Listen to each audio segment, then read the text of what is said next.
এখন খেতে চায় না, এখন ভালো পায় না, ভালো লাগে না, কিরকম তেল টাল্লা কেমন খেতে আমরা হাতে ধরে কিনে খাও না।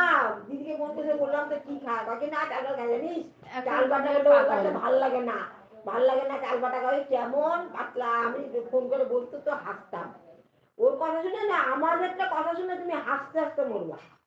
ওর বাবাকে বলবে দেখো অত্যাচার করবা না তো।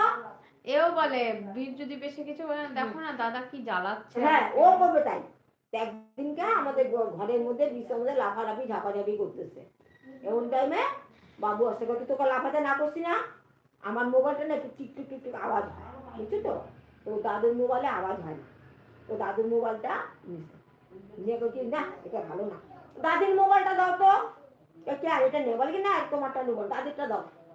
আমারটা তো বাড়ি কিনে ওখানে থাকে, দুপুরে শুয়ে যখন ওখানে রাখেছি নিচে টেপাটে। পুলিশ দাদাই পুলিশ দাদাই একটু আসো তো, আমার বাবা না আমার সাথে খুব অত্যাচার করতেছে, অত্যাচার করতে। আমরা অবাক, ও বাবু তো ওই ঘরে, আমাদের বলে গায়ে বাবু কি কথা শোন, শোন ওর কথা কি হয়েছে, কি বলছিস রে, কাকে দাদু পুলিশ দাদু এদিকে আসো তো, আমার বাবা না খুব অত্যাচার করতেছে, জানো ও পুলিশ দাদুকে ফোন করতেছে, বাকি বেশি অত্যাচার করবে, তুমি যাও তো এখান থেকে, আমি দাদুর সাথে এখন খেলবো, তুমি যাও দাদুর সাথে। ওই ঘরে ও দাদু আসে, দাদুর সাথে খেলাধুলা লাফালাফি ঝাপাঝাপি করবে, যাই